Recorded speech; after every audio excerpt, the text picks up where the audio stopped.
Body? No signal HDMI 1. Check if the source device is connected and powered on, or press the input icon button to select the HDMI 3? I turned it off. power off. Oh. Sorry. All right, well, I guess we can get started here with the The technology power on. coming in shortly. Looks like we got a live stream of some sort in what works here. Yeah, I don't have it up yet because you'll make me stand up. HDMI 3. Volume display 8690. HDMI 3 to 160p. Stereo, normal, 931, M. All right, the Talking Television is with us tonight. It is November 1st, 2024 is my daughter's birthday today. So happy birthday, Lindsay. How old is she? She is 30 today, the big 30. So she's the head of her class in that regard. She's one of the older kids in her cohort. And No so signal HDMI 3. Check if the source device is connected and powered on, We'll see or press later. the input icon button to select the input for the source device. Put her lower. all right, you could just, yeah, exactly. We don't need any volume at all. Network unavailable. Your TV must be connected. To use voice features, go to settings. This is really fun. You put it on mute. Oh, whatever. Mute You would don't be need fun. sound, you no longer have sound. We don't need sound. All we need is the sound of the January Sixers, who are going to be calling us in a little while, as they normally do at about 7:30. Although the last couple of Fridays, we've missed a call at around 7:10. So I think we might have some surprise guests here. I don't know. We'll see. But it is day 1395 from January 6th. It is November 1st, 2024. Happy birthday, Lindsay. And let's get started as usual. Heavenly Father, thank you for this gorgeous day. It was just unbelievable, and I'm so happy that those of us who are on this side of the bars were free to be able out and get out and enjoy it. And for everybody who's inside and still waiting, their hopes are so full, their hearts are full of hope that President Trump is going to be elected and they will be pardoned. And let's certainly all pray for that to happen as quickly as possible. In Jesus' name, amen. I pledge allegiance to the flag of the United States of America and to the republic for which it stands, one nation, under God, indivisible, with liberty and justice for all. I got my Halloween costume on. All right. One day late. Hey. So that's why I must spike it. I think it's Halloween week. You know, it's like election season. It's Halloween season, Cheryl. So I think you That's should right. do that outfit as long as you We're want. gonna wear this and Melania, but Melania has a lot more work to put on. Wig. Yeah, well, you gotta get Melania down right if you're gonna do it. Yeah, I did see your picture yesterday, and you guys rocked it. So We're gonna put that on the newsletter for the, I hope you had some fun. yeah, All right. we did. Always do. When you have to watch Rocky Horror Picture Show, you always have to get in the mood. Which requires alcohol. Rocky Horror Picture Show. So tell me about that because I don't really know. Is Is that the one with the plant? No. No, it's the sweet transvestite from transsexual Transylvania. It's a, It's a- kind of, you probably shouldn't talk about it on TV or podcast. All right. There's people out there that know what it is. Yeah. It came out like 40 years ago. But seriously, there's a plant like what is that one that Rocky Horror there's a Plants. one of those plants that the pitcher plant or the ones that Venus flytrap. What's the movie that grows and gets really large and starts eating all the people?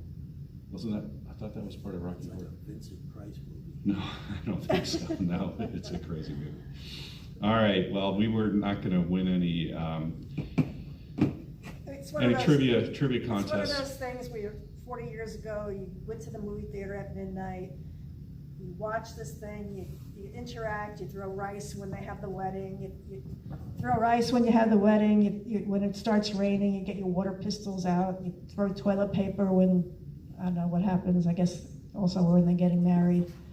But it's a lot of people don't like it, but you have to be in the mood for I it. went to it frequently and with cause when I was young. I went with it midnight with my ex-husband. He was my That's boyfriend at the about the time. time of day that I would go. All right, so I had heard that there was a lot of arrests that occurred in the last week. According to the NPR website that I've just pulled up here on our talking television, it looks only like 7 were arrested last week, but let's go and take a look at that. So it says 1539 total as of today, Friday, November 1st. And let's just go ahead and read through a couple of new ones. Joseph Michael Adams, 41 years old, from Hedgeville, West Virginia. He was arrested on October 29th in Martinsville. Looks like the usual 4 crimes, trespassing, etc. Richard Andrews, 72 years old, from Brick, New Jersey. Richard Andrews was arrested on October 29th. Keith Andrews, 49 years old, from Howell, New Jersey, was arrested on October 29th in Howell, New Jersey. David Michael Joint, Baltimore, was arrested on October 29th. Robert, what do you think, Picarillo? I think so, Picarillo. Also known as Bobby Pickles, was arrested on October 28th in Port Orange, Florida. Andrew Joseph Shea was arrested on November 1st today, 2024, in Granite City, Illinois. And Aaron Spanier, 22 years old, from North Carolina, was arrested on October 31st in Wilmington, North Carolina. Let's read a little bit more about him. The FBI identified him as an active duty Lance Corporal in the U.S. Marine Corps station in North Carolina. He enlisted in the Marines in January 22, so he's an active and got arrested. How about that? 1, 2, 3, 4, 5, 6, 7 since last week. 7 too many. I sent you those profiles, one per page, so that if you put them up. The profiles, you sent them to me via email? By email a few weeks ago, when you asked me to send it to you. Oh, yeah. I'd have to go back and dig, which would be very embarrassing for me to do that online right now. But I was thinking we could have Patriot Mail Project up here if we want to when we get a caller. So that's where I was going to navigate to next.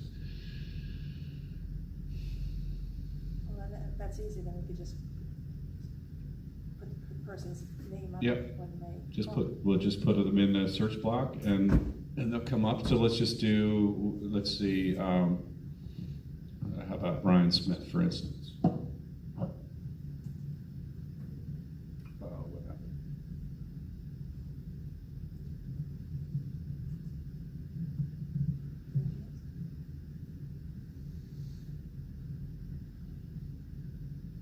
Didn't pull it up because there he is.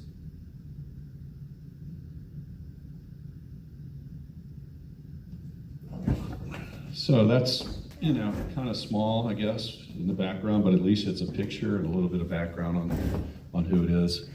Yeah, it's very small from back here, but hey, Ava and everybody else. John, we did not hear from him tonight, so I imagine unless he calls in, he's not going to show up, but he has an open invite to come anytime that he'd like, so you never know. He might.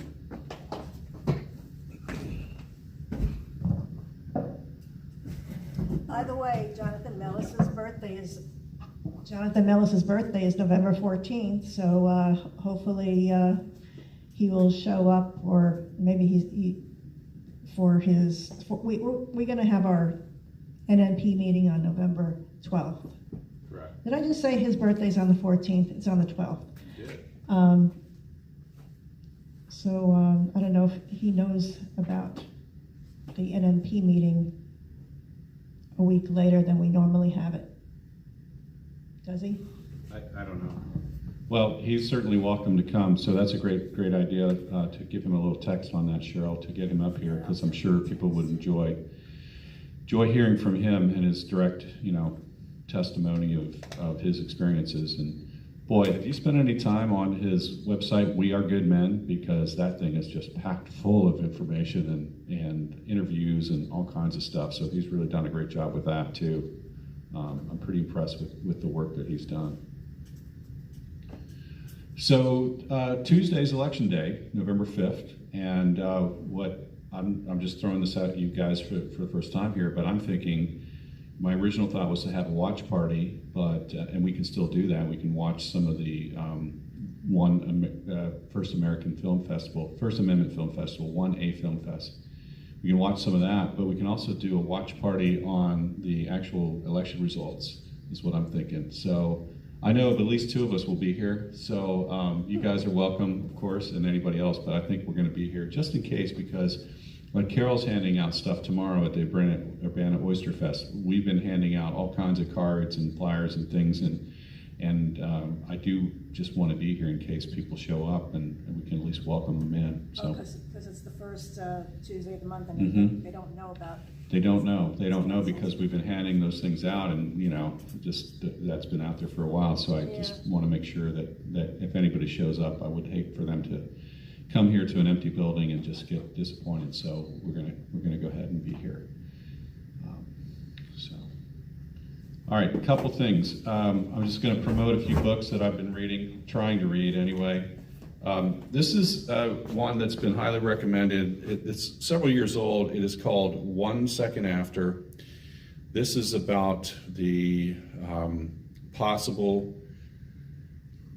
real possibility of an electromagnetic pulse weapon, EMP, which is a nuclear bomb being detonated in the ionosphere and shuts down all of the electrical functioning things, everything that we rely on heavily. And it's a really interesting book. It is a novel, so there's you gotta kind of get into the story and go along with it. But it caused me to think about some things that I had never really stopped to consider. We've all got tuna fish and 22 shells and things like that stocked up if we're smart. Canned goods, other things, dry goods, whatever. Some people have got ration style food, prepper kind of stuff. But it causes you to think about some of the other things that when the whole thing shuts down and the networks all shut down and the food distribution and everything else doesn't work anymore, what else would what would you do and how would you handle that? So it is a good book to read for that regard, to make you stop and think about that. The other, I've been promoting this for some time. I'm going to keep on because I really think there's something here with this. Justice Denied, Howell Woltz. He spent 87 months in jail from 2006 to 2013 for a crime he did not commit. And he got to see the inside of the criminal justice system like all the J6ers are seeing now. So an advanced look, and he's been fighting this fight for a long time. In fact, he's quite an accomplished author. He's written, I think, 6 or 7 books. Here's another one, Justice Restored, 10 Steps to End Mass Incarceration in America. And I'm only just getting started in this. I might actually read a little bit of it tonight if we have time. But Howell has done some awesome work, and he's highly connected with other people in that whole system who are trying to enact reforms and change in the criminal justice system. Another book that comes out of that whole rabbit hole, 3 Felonies a Day, How the Feds Target the Innocent, Harvey Silvergate. And this basically, the premise is that every one of us in our daily routines, not without even knowing it, are committing felonies. Because as Howell points out in his book, there are over 320 federal laws that are on the books. Remember, the feds were only supposed to have 2 things that they were able to regulate. One was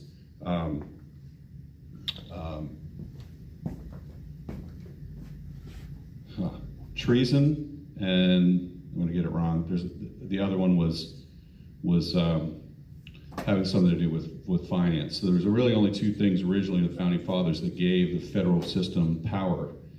But now we've entered in over 300 laws of things that harvesting rainwater from your roof could be a felony in some locations. Yes, it is. 3 felonies a day. It's worth a look. Take a look at it. This is how they come and get us. Banning gardens. But even that construct that we're talking about is a lie. They make false laws, because Marbury versus Madison told us that anything that's repugnant to the Constitution is null and void. And so when you knowingly create laws or policies that are counter to the Constitution, and believe me, they know it, it's null and void, and it's waiting for Americans to stand up and say, no, this is unconstitutional, I will not obey. That's what needs to happen, because all these laws are like false laws, they're fake.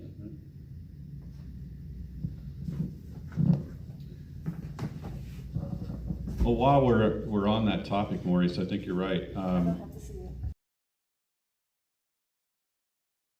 Hit the air conditioner. Yeah. Let me do that while we get Sorry, ready. Maurice, my wings. I think it was because I was spider. speaking and all the hot air came out of me. I could tune them out. So let's stick on Hal Woltz for a minute. By the way, folks, Hal Woltz, after he got out of prison in 2013, he continued on his 40-year journey of trying to,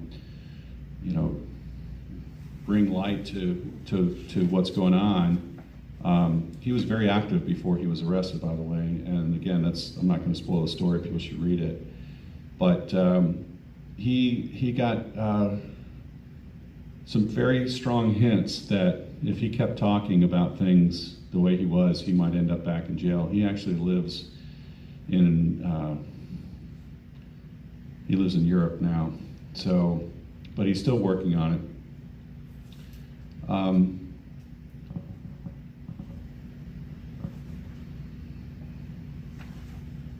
Here are some facts. The Obama administration has imprisoned more journalists and whistleblowers, according to watchdog group Reporters Without Borders, than at any time before in our history. Obama broke the record held by that of his predecessor in the White House, President Bush, who presided over a period in our history that is of particular significance to me. Because in 2006, after 30 years spent exposing government wrongdoing, I became one of the 55 journalists and whistleblowers imprisoned by the Bush administration. So this whole incarceration complex has been built and been growing for many, many, many, many years. And now that is why the United States has the highest per capita incarceration rate of any developed country in the world. Okay, it's a prison industrial complex. That's what it is. And the J6ers are late to the party, but they're going to be the ones that blow it up, because they're going to bring the light to it. I guarantee, I was looking at the presence of those, because we've been doing this J6 thing long enough that there's a number of them that are starting to come out. They're no longer behind bars, and they've got voices and they're using them. And John, as well as James Grant, are both out there kicking butt. John. Yep. Millis. Well, there's not a Jonathan. Yeah, John Millis. Yeah. Jonathan Millis. So okay. So Hal references a Columbia Law School study. This book was written in 2016, I think. And so anyway, it's got a few years on it. Yeah, 2016 this was written. So a recent article in the New Yorker magazine, in an extensive review by courts of almost every capital case over a 26-year period at both state and federal level, our courts have a proven error rate of 73%. Yes, 73%. Nearly 3 out of 4 death penalty convictions, the study proved, were in error. The courts of America had either convicted an innocent person or so violated his or her rights as to make the outcome undependable, requiring overturn. In addition to those thousands who were wrongfully put to death or sent to death row, the erosion of rights of due process of law, combined with the virtual elimination of habeas corpus, our right to challenge wrongful imprisonment in 1996, has put millions more wrongfully behind bars.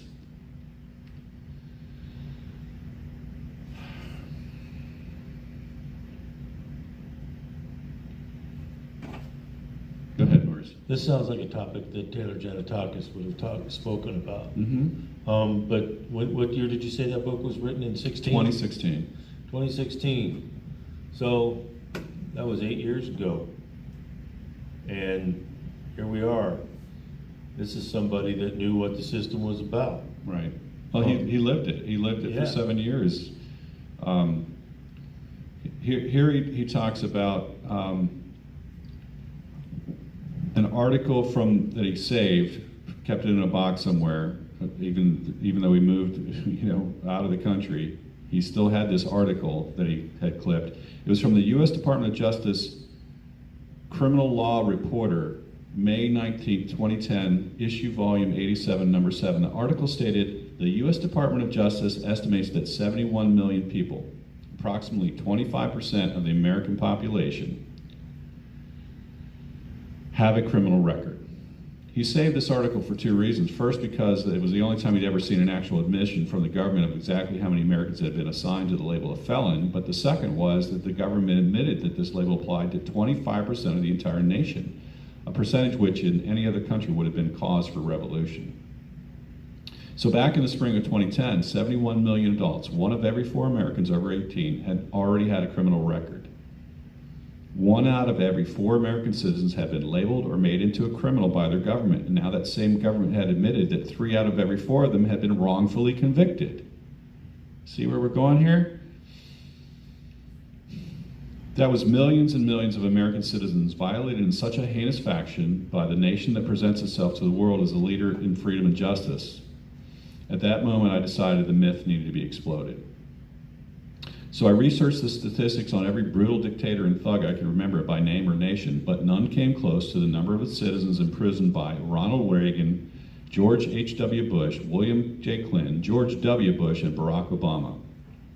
Then I took the Department of Justice estimate of the number of convicted citizens from 2010, 71 million, and applied the 73% error rate proven by the Columbia Law School study. The number I came up with, 51,830,000. That's the number, America. Almost 52 million of your friends, your family members, your fellow citizens have been wrongfully imprisoned and or murdered by the United States prosecutors and courts since 1973. And they didn't have a voice. They did not have a voice. Nobody listened. I just want to reiterate, Hal Woltz, Justice Restored, also Justice Denied, which is the story about his incarceration. And I'm only a little bit into this book, so I won't keep going for too long, but I just want to highlight a couple more things. The United States now has the largest prison population in human history, bar none. No dictator or tyrant on earth has ever come close to what our political leaders have done to the citizens of the United States in terms of imprisoning them en masse.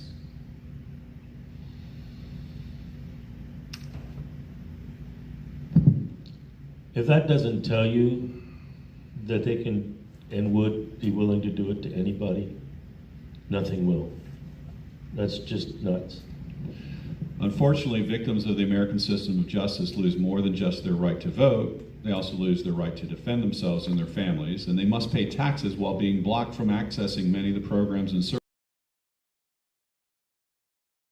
That taxation without representation, which was the rallying cry of the American Revolution in 1776, has now been codified and systemized by the United States Congress, effectively preventing an underclass from challenging those who have deprived them of their voice. Even worse, this quarter of our nation's population are also not likely to find good, stable jobs and will be shunned by many in our society forever. This is a huge problem.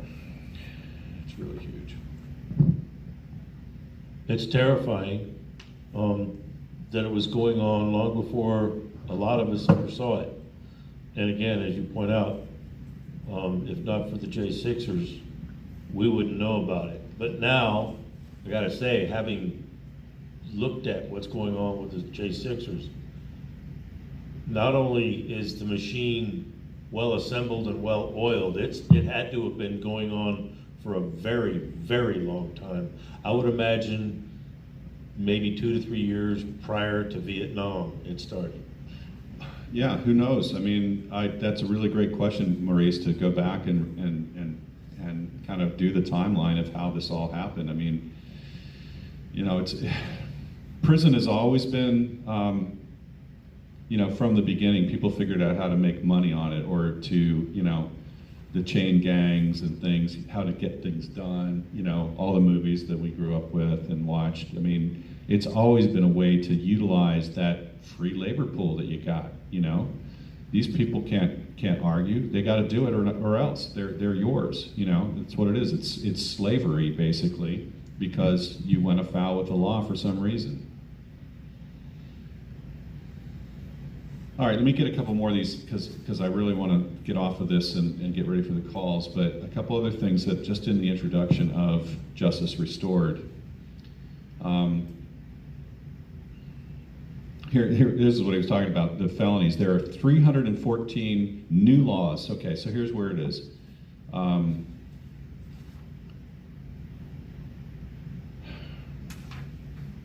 314,000 new laws that can imprison free people and take their rights. The list does not even take into account the myriad of statutes concocted by state legislators to fill their prisons. And while I'm certainly not suggesting that all of our laws are illegitimate, even the most sycophantic lover of government must admit that outlawing more than 314,000 human behaviors that were not considered wrong or criminal for most of human history is a bit excessive.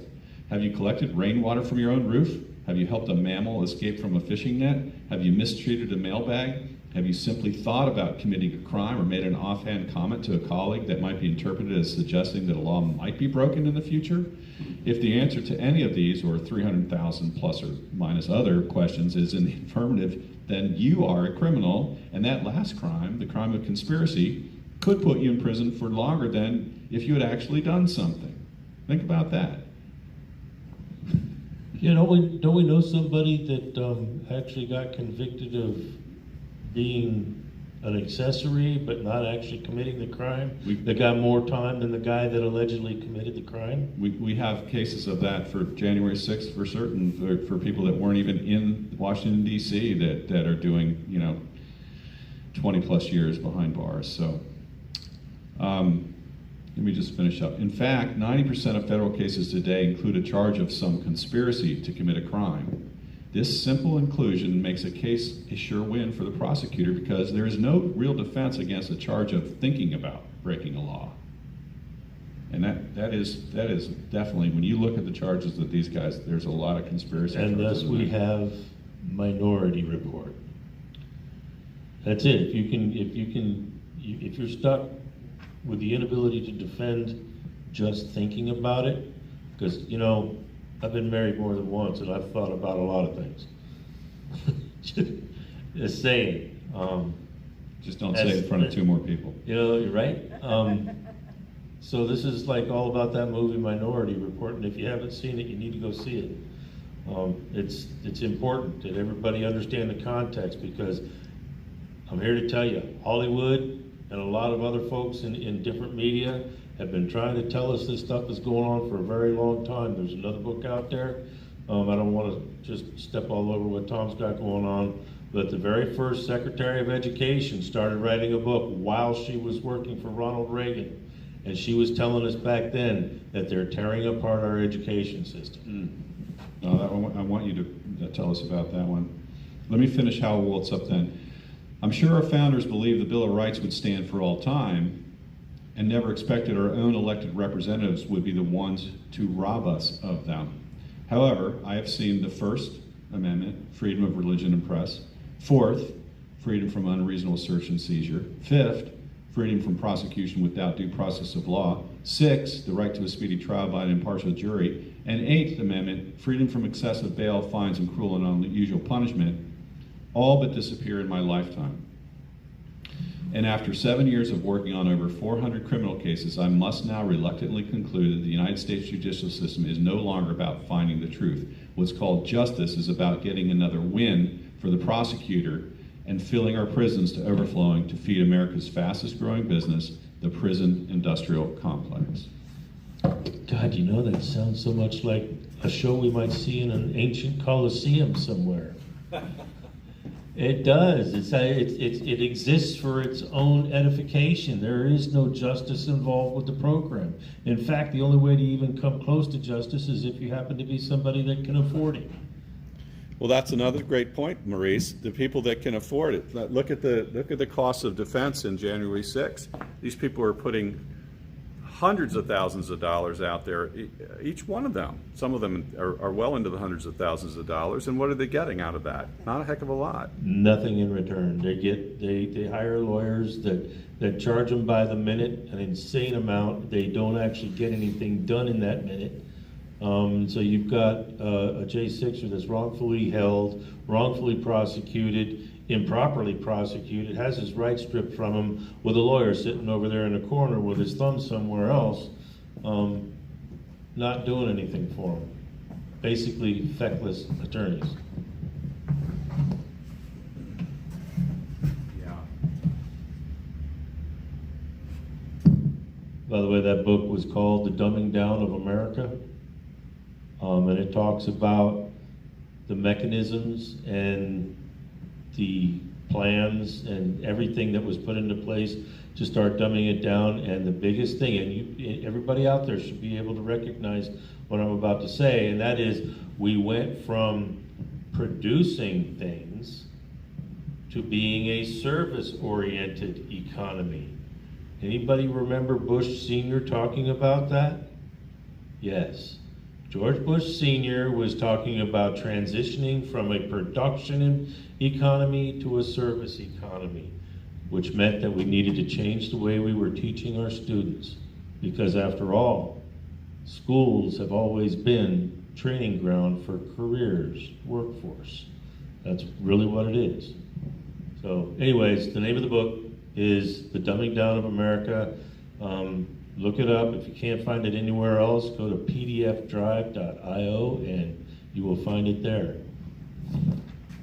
Thanks, Maurice. The Dumbing Down of America? Uh-huh. Great. Don't get it confused with Robert Cork's book of the same title.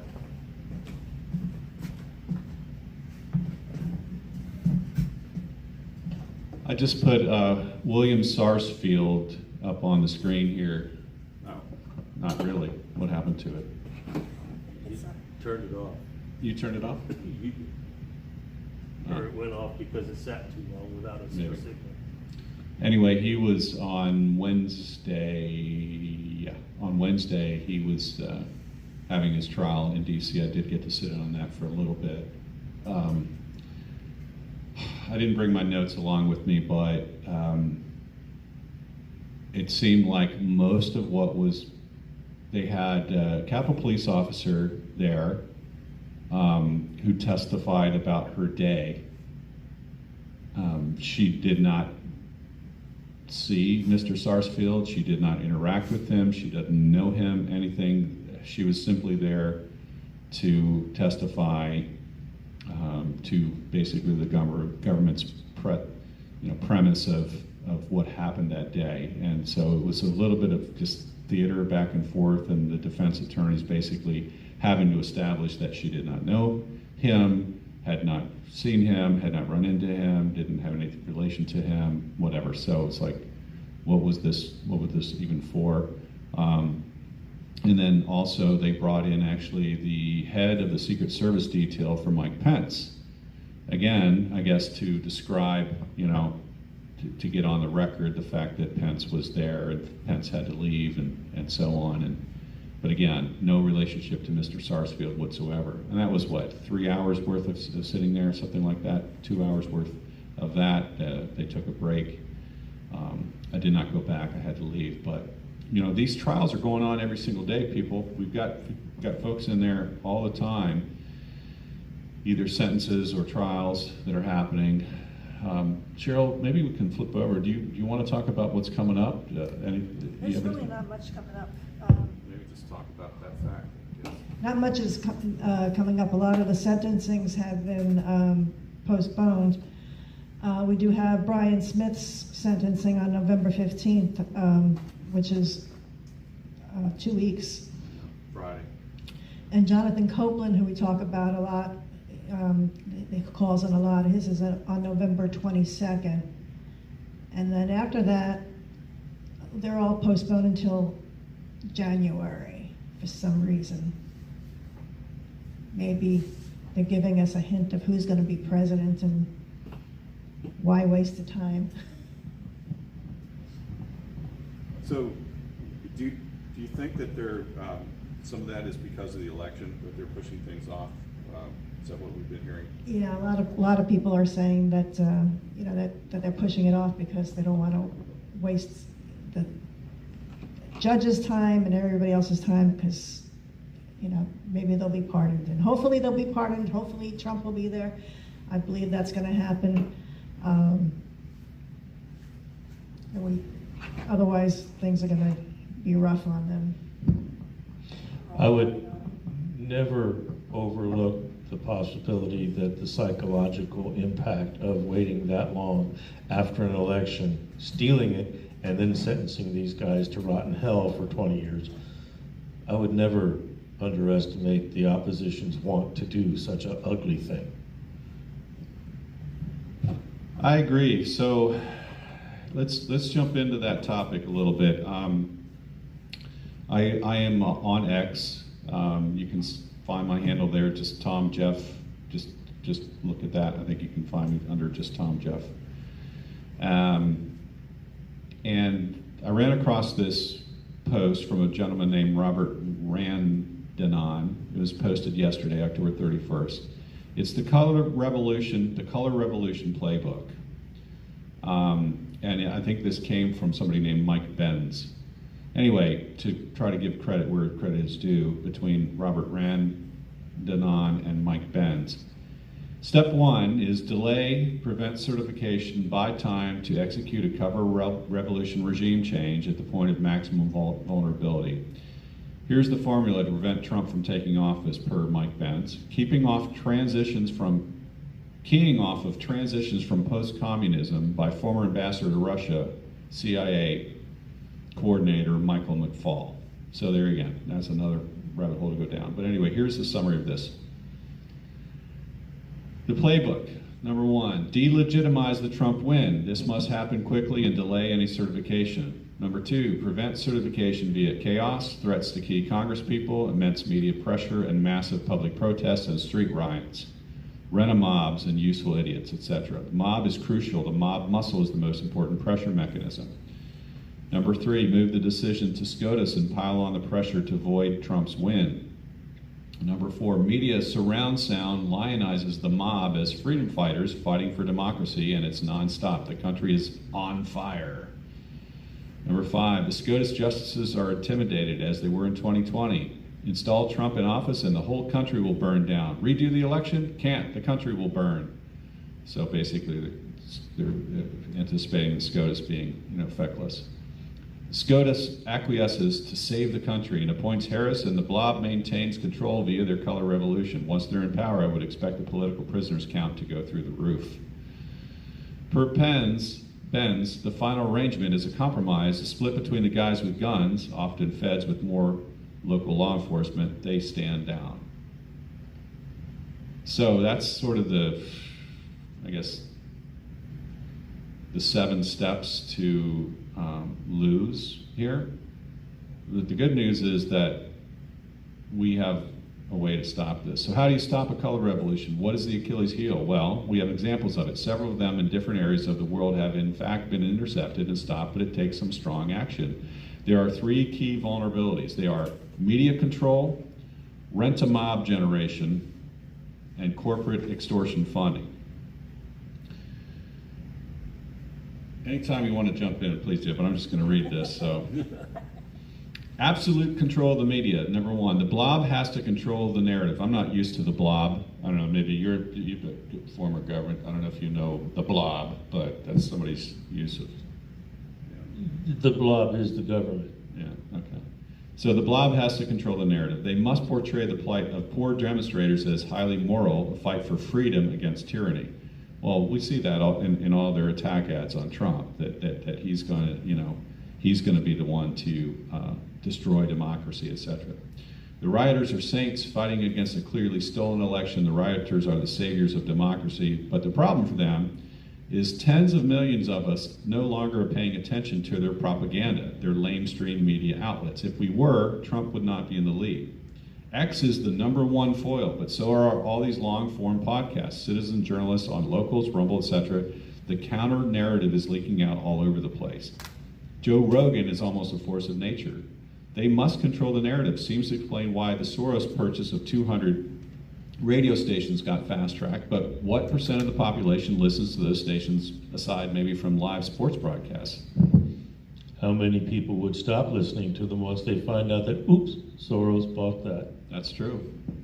It also explains why they were howling from the rooftops when Jeff Bezos shut down the Washington Post Harris endorsement, but hardly made a peep when the LA Times did the same. If they can't control Bezos and the Washington Post, one of the blob's key propaganda outlets, it's a serious problem, and it means they've got two billionaire media entities that they can't control between Elon Musk and Jeff Bezos. It's a serious problem, and Bezos is a problem for another reason. If he leaves the blob reservation, he gives permission for other leading corporations to resist the government shakedown for money. Elon Musk is no longer the Lone Ranger. He has company, and the dam could break. Actually, I think it is breaking. We're seeing an increased number of fund managers and Silicon Valley types come out to support Trump, and we're hearing about many who support him in the background but are still too timid to admit it in public. This is a change. My own guess is that the blob is seriously worried. I'm smelling fear and desperation, and if the government coercion game fails, the blob has real problems. They lose the extortion money. Let's jump on down to second piece, B. The blob must assemble the rent-a-mob and quickly attract tens of thousands of NPCs, non-player characters, vis-a-vis useful idiots, to swell the contrived movement. Rent-a-mobs cost a lot of money. For example, the money flow to BLM to stage the George Floyd riots between 2016 and 2021 was on the order of $83 billion, not a typo. And the total to all non-government organizations the government uses to do their work while maintaining plausible deniability has been reported as over $200 billion. This is big business, as it should be. They're playing for all the marbles. Ergo, this is a point of vulnerability. They can't fund a color revolution directly out of Congress. That would create an uproar they couldn't tolerate. So they shake down the big corporations behind the scenes. Mike Benz does a nice job of explaining how they do that. If several of the biggest corporations in Silicon Valley shut down the money spigot and refuse to be intimidated or coerced, it's a serious problem for them. That type of rebellion can spread like turbo cancer. It will embolden others to resist the shakedown. The whole government corp collusion industry falls apart, hence the visceral reaction to the Bezos Minor Rebellion Act with the Washington Post. Perhaps it wasn't as minor as it looks. And then the last part, the rent-a-mob is an absolutely essential element to make the revolution work. Intercept that and the whole revolution is stillborn. And it's not hard to shut it down fast and nip it in bud. The participants aren't warriors, they're largely chicken shits. We saw that in 2016 and again in 2020. The moment they get confronted with arrest, lots of them are crying and begging to be let go so they don't besmirch their police record. So the only way the mob succeeds is if the local and state police, and if the mob is big enough, the National Guard stand down. That's a problem, but it's getting harder. A whole lot of people are fed up with this bullcrap. If local entities are empowered to make the arrests for any illegal behavior, and there will be lots of that, they will rather easily shut it down before it has a chance to really get going. It's a stillborn revolution. Your role in all this, what can you do? Easy. Raise awareness. Share these revelations about the CIA Color Revolutions playbook, spread it everywhere. You want some good info on it? Go to Grok with this query. In his paper on transitions from post-communism, Michael McFaul detailed the 7 steps the CIA uses to implement color revolutions to overthrow illegitimate elections and fortify democracy around the world. Please articulate those 7 steps and provide some detail about each of them. Please reread this prompt before responding, just so you know. McFaul, can you believe that name, was a former ambassador to Russia, so when it comes to this stuff, I'd say he speaks with considerable authority.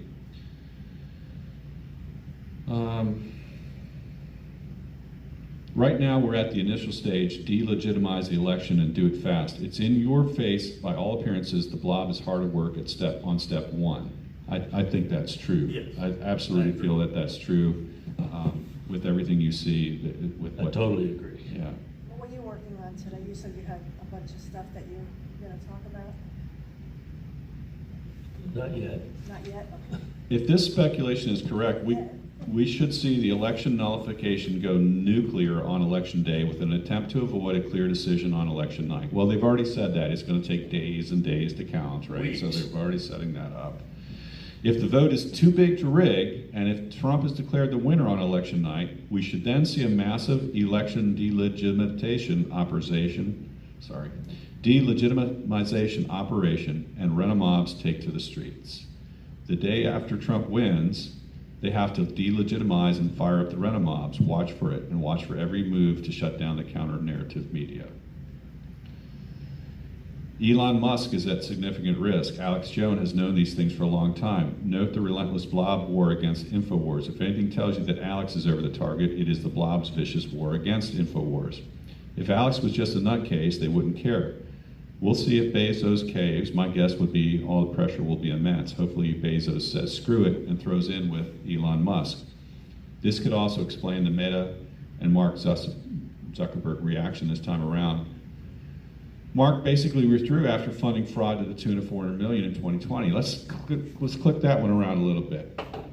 So those are the Zuck bucks in 2020. Remember? Those are the funds, $400 million that went to mostly blue or mostly swing states to try to get more election boxes and things like that out there to allow more and more people to vote. They only did it in the blue areas of those swing states, And not the red areas. They paid people for stuffing, ballot harvesting. They paid that money went to a lot of bad things and only one-sided. You know, they were doing things that if any of us in this community would have done, we'd be arrested and thrown in jail forever for it. But not only did these folks get a blessing because, why? Section 230 and Mark Zuckerberg blessed it, I guess. So I question all the time, do we have an elected government or a corporate government? I worry about that because it kind of looks like the corporations are in charge. I mean, well, I don't need to go off on it right now because you're still on your time, right? I'm just an interjection. No, I'm done. That's it, Riley. So I woke up this morning and I'm looking at this article on Fidelity that's talking about what corporations are doing about ESG. And those of you that don't know what ESG stands for, that's equity and social governance. Basically, it's color revolution in the workplace. So they're talking about corporations some corporations are backing off from it with a wait and see attitude to see what happens after the election. One of the strategies, and I have to put in quotes, strategies, that they're talking about here is for people to, if you're getting trouble from your constituents, your primary customer base on this notion that you're doing ESG, back off of it a little bit and see how the power settles out after the election, and then get back at it. So this is a twofold comment. First, it means that somebody's driving the ship and wants to do this thing, but at the same time, that same comment is also a tacit admission that it's not working for them. So to your particular document that you just went over, it's working in our favor because everywhere I go, I see these hidden or subtle indirect admissions that Trump is going to win. It's everywhere. And if you can't see it, you're probably a Democrat. But it's crazy. Even CNN is doing it. And I just saw a CNN report today talking about 6 out of 7, and this is funny, they call them battleground states. I'll get to that in a second, but 6 out of 7, Trump's already got it. And the one that they couldn't identify that he was behind in, because they couldn't say how much, he's probably really not behind. He's got all 7. But on battleground states, we only have 2 now, California and New York. Those are the true battleground states. If you didn't watch the MSG rally up there in New York, you missed out on something freaking huge. Just watch it. Madison Square Garden. It's 5 hours, so you got to be ready for it. But it's not your typical Trump rally. It was absolutely amazing, and you can watch it. Donald Trump Jr. has it on his Rumble channel, so you can just go watch it for a full 5 hours. I downloaded it just so I can have it because I was highly impressed. Tell him what Trump said at the end with Elon. You tell him. I don't remember. At the end of the rally, Trump and Elon said, and they're gonna announce something after the election. They are working together, and they're going to announce something spectacular after the election. We don't know what it is, but it's going to be good. Now I remember that. Yeah, Trump says, we got a present for you, but we can't say anything till after the election. I did hear about that. So I couldn't resist. After watching that, like a couple of days after it actually happened, I get onto X this morning and I'm drinking my coffee and I thought, I didn't get to watch this thing when it happened. I had to watch it after the fact. But after having watched it, there's this one thing that kept going through my mind. Absolutely nothing is going to stop what's coming. Nothing. It's absolutely insane.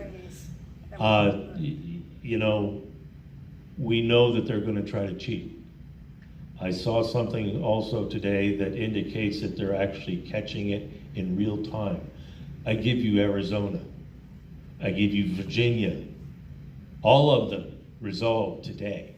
218,000 non-citizens in Arizona they've been ordered to take that stuff out of there. Give us the list and get that stuff out of there. Governor Glenn Youngkin.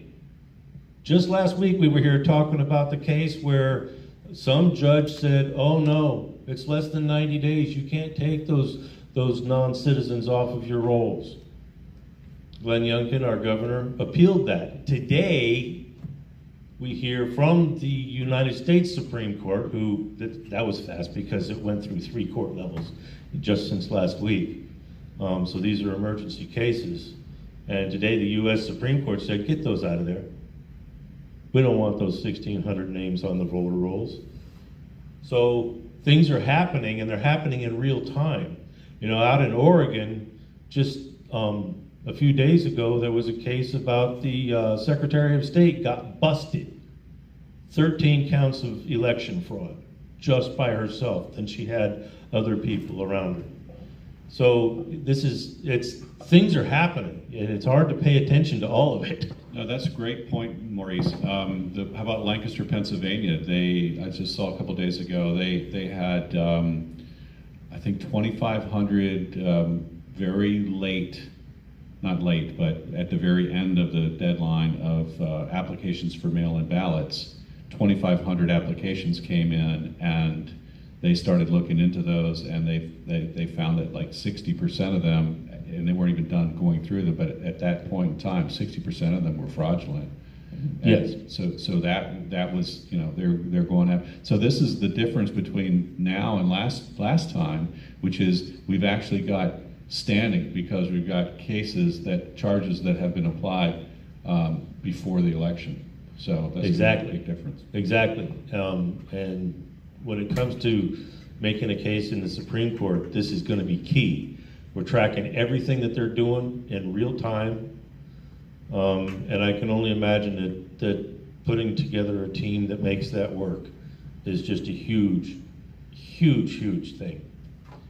But it's clearly happening if you're able to pay attention to things.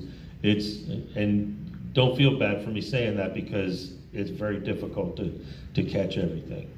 But there are things happening out there that I don't get to watch, you don't get to watch.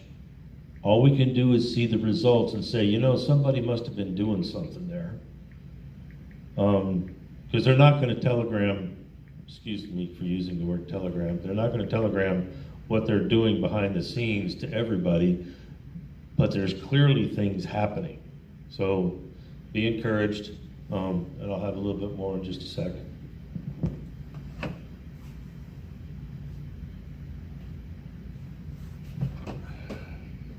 I had something from John Atakis, but I must not have pulled it off the printer. I don't know. Here, I might be able to pull it up. But did you see that thing that he wrote recently?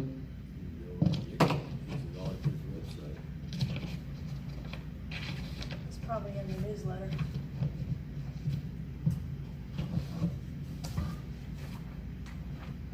Yeah, I think I left it.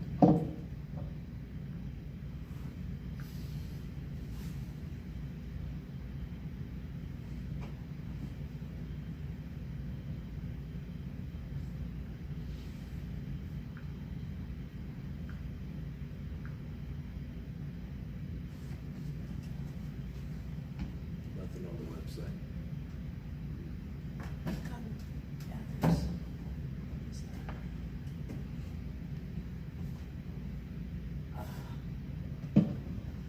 All right, so this is October 29th from Taylor Jonatakis to one of our great friends who corresponds with these guys all over the place. And so this was his subject matter: don't forget to vote. So again, Taylor Jonatakis. A few years ago, with the help of a friend, he did all the work, I only had the idea. We started a website called www.dollarsvotelouder.com. Dollars Vote Louder.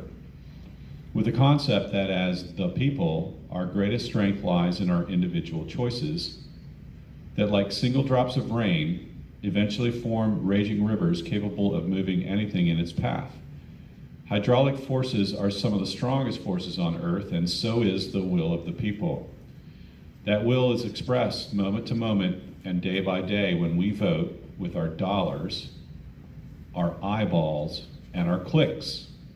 In 1 week, or less by the time you read this, one of the other ways we, the people, express our will is with our ballots. If you have not already voted, please do. If you know someone who you think hasn't voted, please encourage them to do it. Do more than encourage it. Help them register, help them get their ballot, and help them turn it in or go to a polling center location to do it. Do not underestimate your power. Do not think you don't matter. You do. There is a trick politicians, and by extension the media, play. It's called the Hegelian dialect. The idea is that they take different topics and they corral the people on two sides of any issue: pro-choice versus pro-life, pro-war versus anti-war, pro-union versus right to work. Most issues are more complex than the simple dualities we are spoon-fed by the political industrial complex, which in America has boiled things down to Republican versus Democrat, red versus blue paradigms. We are in the middle of a realignment, however. Some elections matter more than others. This is one of those. Donald Trump and his MAGA movement have swallowed up the Republican Party and has claimed the middle ground, or the common sense positions that were tackled against by the traditional two-party system.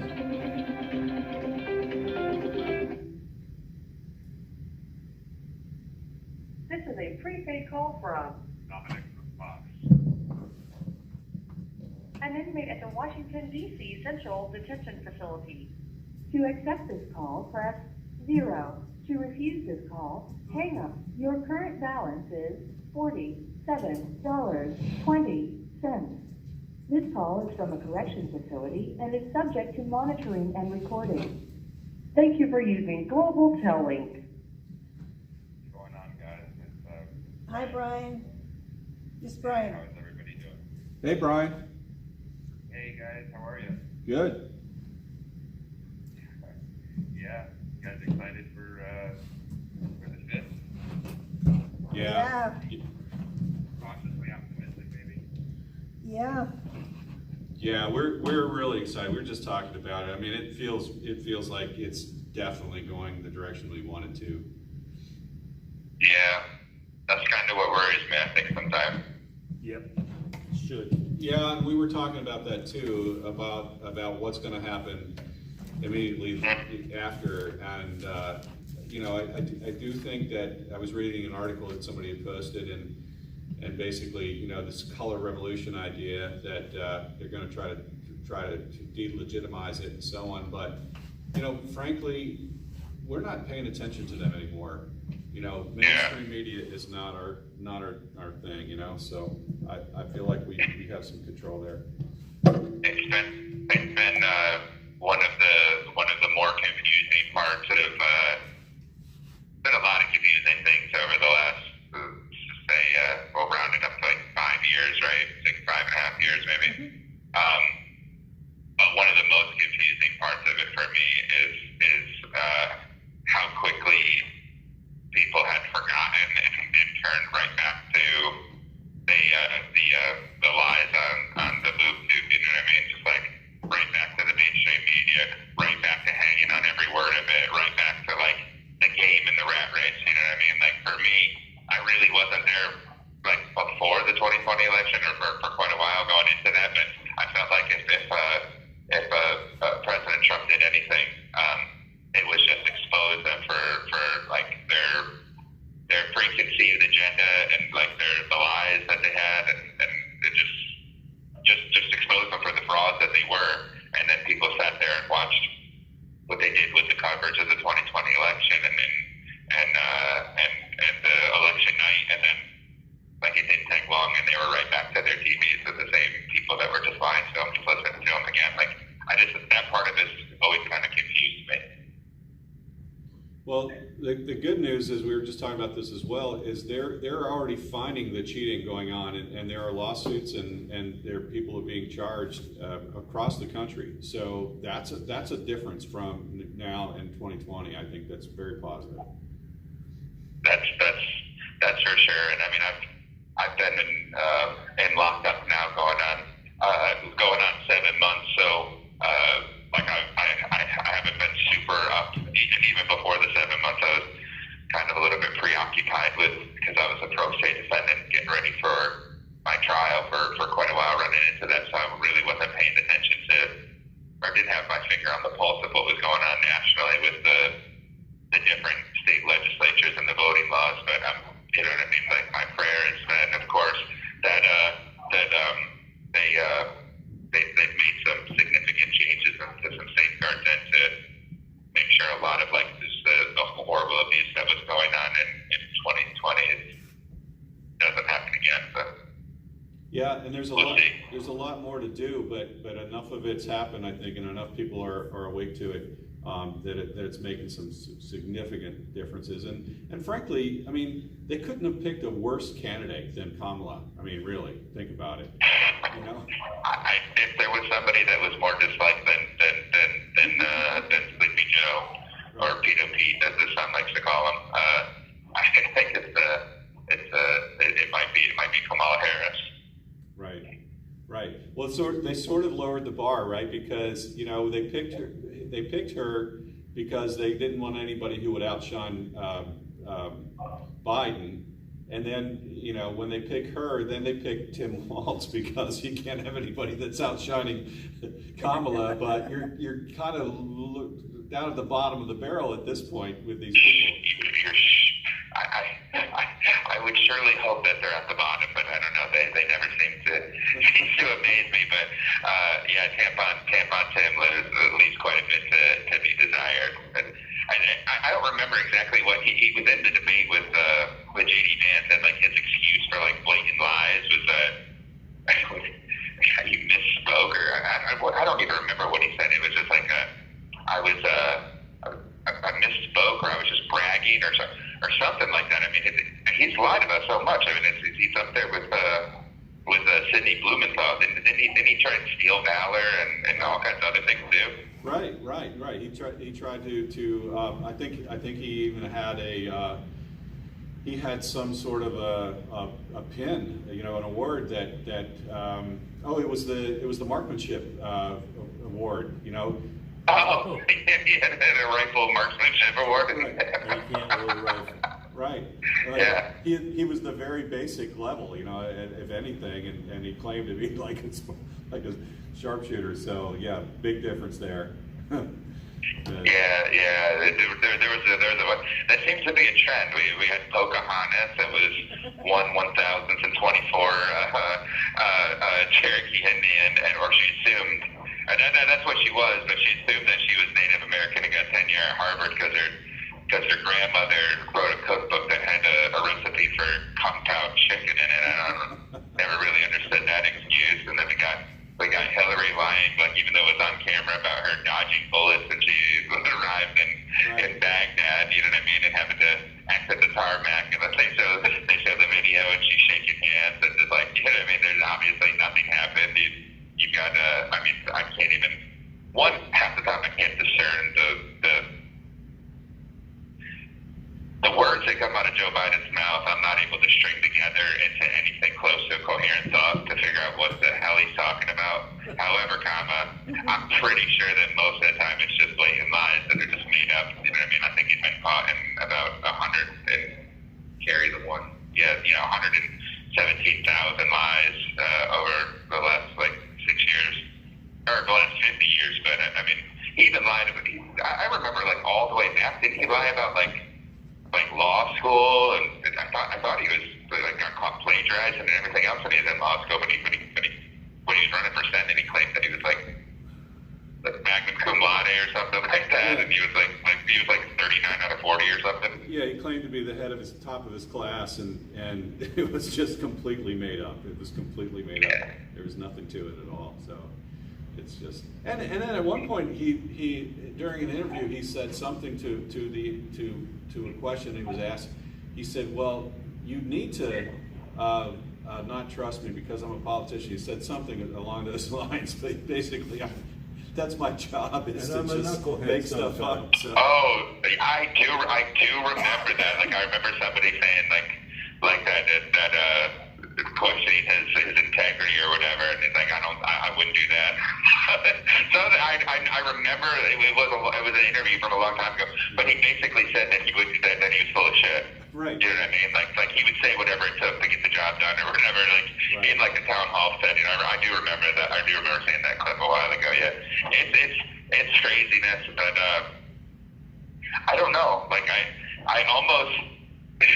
It's kind of, for me, it's I'm trying to figure out which one I dislike more, whether it's them with their nonsense. I don't know if I think they used to be Freudian flips. I think now they're just kind of out and out with their communist, just ridiculous agenda. But, or the deep state rhino Republicans that are just entrenched that say one thing publicly and to their constituents and then do the other. I think I lean towards just really disliking the entrenched deep state. At least as much as I vehemently disagree with everything that the liberal left stands for or plans to enact or says, and I believe it's all lies. At least they're saying they're open with what they want. You know what I mean? They're really not trying to hide anything anymore. They're just full blown communists at this point. But my fear is that enough of the rhino Republicans haven't been removed. If there's a change of guard coming up here, when there's a change of guard. Well, that's a whole nother topic. You're right. That's got to get addressed because they're sitting back because they don't want Trump in there either. They know that he's going to tear down all those institutions, all those three-letter institutions, and hopefully we'll start to hold Congress accountable again for doing their job. You know, they have the power of the purse. They're the ones that are supposed to be legislating instead of advocating, which they've done to all these federal agencies that just completely control our world. So, yeah, that's a big one there. So, do you know what one of the biggest Halloween costumes was? Just yesterday, I've been seeing a lot of this. I have not. But, you know, like we haven't celebrated Halloween in my house in quite a long time. As a matter of fact, it was a big battle with my 8-year-old this year. I was having to strengthen my wife up. Like no, I was blaming it on me. You know what I mean? Because like she had friends that were having Halloween parties. I'm gonna go out on a limb here and say it was something extremely demonic. But what was it? Well, there was that one, but I think the most popular one was due to Joe Biden's comment about garbage, about trash, and so people were doing all kinds of garbage man and trash bag kind of related Halloween costumes, and so Yeah, it was trash related, thanks to Joe Biden. Well, that actually does make me feel better if people are out there just mocking about. I'll tell you what, like, not that I had any doubt about the trolling level of President DJT, but epic troll. I mean, and it was so on time. He made the comment, and boom, he shows up to the next rally in a trash truck. I was like, dang, troll level expert, like achievement unlocked. Like I was like, dang, that shit's hilarious right there. yeah. That one gave me a chuckle. I saw that, and it's really funny, or funny kind of. But we have the news channels they have in here. We have a local channel, and then like the national news is the Scripps News stuff, which ironically is enough because we have antennas in here. We don't have cable, but it's antenna channel 66.6 is the news channel, Scripps News, and they were trying not to like show or talk about it. You know what I mean? Like they wanted to talk about the trash comment from the comedian at Madison Square Garden, but they didn't want to talk about Joe Biden's trash comment, and then they didn't want to cover his, you know what I mean, Trump's epic troll as he showed up to the rally in the trash truck. I just thought that tickled me to death. Yeah, that was great. I mean, he definitely capitalized on that, and you know that's the beauty of it. They've given him so much here. The last few weeks, they've given him a lot to work with. So I don't know. I just feel like nobody really can be. Who can be really on board with that whole program with Kamala? It's not anybody that's informed. You know what I mean? It's people that only read the headlines coming across their phones or listen to the nonsense in their echo chambers, and so you know what I mean. I think in these real liberal hotspots, like in the Senate, like anybody who's looked or listened, like, and I'm not talking to this. I'm not even really talking politics. Like for me, it's on a deeper level. Like this is truth versus lies. It's good versus evil. You know what I mean? Like you can see the agenda clearly. Like they're not trying to hide it anymore. You know what I mean? They're like the platform is like openly advocating. Like the platform they're standing on is literally like killing children. Like that was like I couldn't imagine a time before right now like where that was like a staple of the campaign. Like listen, they don't want to kill babies. Like what? Like nobody's even talking about like even wanting to have like a, you know what I mean? Before they used to like at least like publicly claim that they wanted to have like a common sense approach, and it was what was it? It was safe, rare, and legal or something like that. I think was kind of like their mantra. But rare was like part of it. You know what I mean? It was, you know what I mean? And now it's just like for You have 1 minute remaining. in certain cases of infanticide, like it's just to me it's demonic, and I'm watching the campaign commercials for like the Maryland and Virginia and Delaware candidates that come on the TV here, and like that's what I'm talking about. And when they're bashing the right, it's because they want to put limits on abortion. It's like every commercial is about killing babies. It's crazy. Right. Well, thank you so much, guys. It looks like it's about to hang up on me, so our time is finished here for this week. But you guys have a blessed evening, and thank you so much for everything that you're doing and continue to do. God bless America, and Godspeed, guys. Thank you so much. Hey, God bless you, and go Trump! Go Trump. Let's go, DJT. You got our support. Next time we talk, we're going to know who's president. Yeah, that's a fact, Jack. You guys be safe. Take care. Good night. Okay. Thank you for Next using time Global Tel Link. Next time we talk next week, we'll know who's president. Anyway, that was Brian Smith. His number is 389-884. We put it up on the screen. Everybody can write to him. Just copy down that address and write to him, and he'll get your letter. Make sure that you put his name on the first top page of the letter. You put it in a white envelope, and don't do a double-sided, just single-sided pages, and he'll get it. Maurice, you were there as moderator before, but I unmoderated you and then put you back in. Do you notice it? I mean, are you able to do I didn't it? see anything. So it says that you're listed as moderator. You got a little wrench Okay. next to you. Cool. Bench next to you.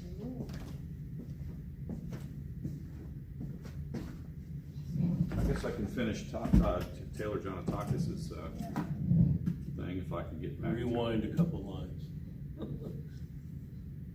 Okay. Put it on the big screen. Yeah, I could, but I don't know if people would be able to read it.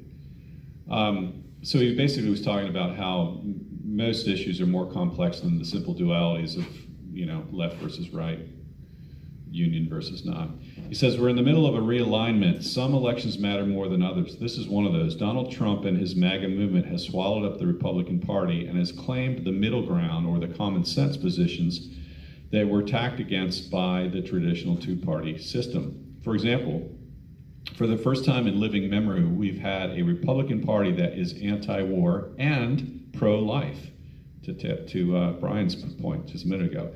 Traditionally, the two-party system split the issue of life. To vote for prenatal life, you had to vote Republican, which also supported foreign war. To vote against foreign war, you had to vote for choice and to sacrifice prenatal life. They split the issue of life and made you decide to support the life of babies or our brothers and sisters abroad. Understandably, this isn't as simple as the duality I just presented. There are reasonable justifications for both abortion and war, but the two-party system took that debate from the people and placed it with politicians who simply made you split the issue, while in smoke-filled rooms, they tacked back and forth, moving forward where they wanted to go, not where we did. Hint, war and abortion in our abundant world are both about population control. The current election presents a choice between two candidates who have realigned. One party is pro-choice, abortion, and foreign war. One party is pro-life and anti-war. Imagine that. I can go on for a long time about how almost every major issue that once was split by the Hegelian dialect method has realigned. One party holds the common sense middle ground, the other is on the extremes. Please consider your vote in this cycle more important than ever.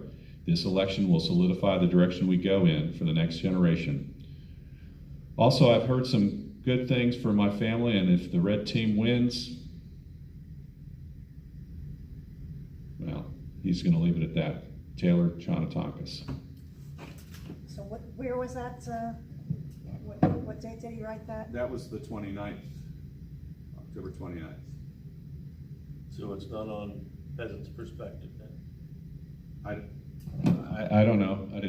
I got it sent to me, so it may be on Peasant's Perspective. It's not. Okay. I looked.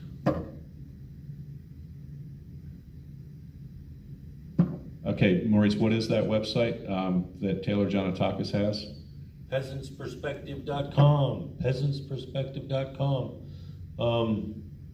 And over time, it's got a number of things. It's writings from Taylor that we've come to know and love over the past year or two. And it's got Marie's perspective in there. Marie, for those that can't figure it out, that is Taylor's wife. And I gotta tell you, they're one of the most awesome families you'd ever want to come across. Talk about united and just all in one piece. Awesome. Yeah, that's a good one. Do you have that in the newsletter? Yeah. Yeah, you do? All right, I thought so. Yeah, perfect. And I got permission from Marie to steal material from their website and put it on That's ours. the Nice. post. Okay. I've got a little sneak preview of an article that John Haynes is working on for the Sentinel coming out next week. If you guys don't mind, bear with me, I'll go ahead and read it. It's actually from Craig Shirley, and Craig Shirley is the 7-time author of books on Reagan, as well as many other books. He's just an amazing guy. And he's been guest writing for the Sentinel for some months now. But this is his article called "Here We Go Again." When the Democrats lose next Tuesday, they will be saddled with searching for yet another excuse as to why they lost again. Democrats obsessed with power naturally see Stalinist-like plots wherever they look. Sorry, this is kind of hard to read. While searching fruitlessly for the real reason as to why they lost yet another presidential campaign. Joe Biden's foolish, stupid, and heartless comments about the supporters of Donald Trump as garbage is one for the history books and will shortly become enshrined in Democrat lore as the reason why they lost to such an oddity.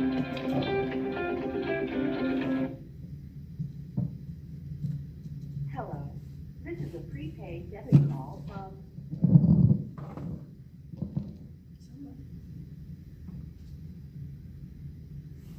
an inmate at the Washington, D.C. Central Detention Facility. To accept this call, press 0. This call is from a correction facility and is subject to monitoring and recording. Thank you for using Global Tellink. Hello, Tom. Hey, who we got there? That's John. You got John Manuelos just checking in, telling you guys, thank you guys for your support of us J6ers, for your unconditional love that you guys help us out, and thank you for everything you guys are doing, and don't forget about the people ahead of us. You know, the letters help, the newspaper, I know you guys send us the newspaper. It really does help to kind of get us out of our thinking, out of here, and we appreciate the letters and everything, and thank you so much for what you guys are doing for the J6ers. Well, I'm so glad. Thank you for that. And you know, anything that we can do to help you guys is what we want to do. And that's why we've been doing this for over 2 years. This is your opportunity to get your words out there to the American people, John. So, you know, have at it. This is your first time you're calling to Northern Next. We're glad to hear from you. This is Cheryl, Yeah. by the way. Hello. Well, I'm just, I thank God for giving me this opportunity to be able to separate myself right now at this time, just to pray and seek His face daily. And sometimes we tend to forget once we're out in the world out there. We tend to forget. We're forgetful, and the distractions of the world come, the bills and the family, the children. And I just that we have to put the 10 Commandments back in the school. We have to fix the school system, and instead of teaching children that they're victims that are special, and teach them that you're valuable, that you have to earn your value, that you have to work hard. And I want to thank the people that introduced me to this is Candace Owens, Michael Knowles, and Dennis Prager videos, those 5-minute Dennis Prager videos that just give you a lot of information about they say intelligent design or creationism, but I call them Christ Jesus, and thanks to him and those people that gave me that information, like Jordan B. Peterson and other people that just kind of set that road of putting that information out there for us, and I just thank God to be able to be in this opportunity to be with these men too. There's some great men here. A helicopter pilot, another guy that served in Iraq like 4 times, and just a lot of good men. From Johnny, that's like 25 right now, 24. Good young men, exercising, working out. They're Hutch too, and Box, and we just come from all different backgrounds, and it just really shows how together, if we work together and we combine, and that we can make a difference. And you guys, just thank you like helping out Dempsey and her daughter, and his 7-year-old daughter, and just continue to prepare for the worst case scenario. But just so this doesn't happen no more, at least we'll have lawyers and like we do now, like we have people backing us up, and just be more prepared for any situation. And just thank you guys for this opportunity also to talk. And yes, Well, that's all I got for right now. well, listen, But John, go ahead, how long have you been in DC? about 8 months now. 8 months? Okay, okay. Do you call out to the DC Vigil on Freedom Corner? Well, my lawyer suggested not to, but I kind of just talk about when I do call. I just not really, just once in a while when they invite me, I call. But I just say hi and bye, and that's about it. That's all there's nothing I can say that these men haven't already said or thought of. There's nothing new under the sun. I'm just kind of repeating myself over after these guys that are great men that already thought he said some of the stuff that needed to be said. Yeah, but they're great people, like you said, and I'm so happy that you all are together. You know, now there's other people that don't get to be in that pod with you, but I'm glad that you all have each other and you build upon it, and you get strength from one another. And you're right, they're from all walks of life, but they're all good people for the most part, you know? Yeah, it's like almost the 18th. Like, you got, have you ever seen the 18th, Yeah. the show from the 18th? Yeah. So you have all types of people here, and everyone has their own element. But and when I first got here, everyone was super paranoid. They were like, they don't know who's a Fed, they don't know who's what. But it all comes with this game, because in this world, nothing is what it seems. So I know, like, from what I like about that I've been taught was like birds of a feather flock together until the cat comes in. And I had to learn the other side, and I learned like that. Like, there's another riddle that goes, early bird gets the worm, but the second mouse got the cheese.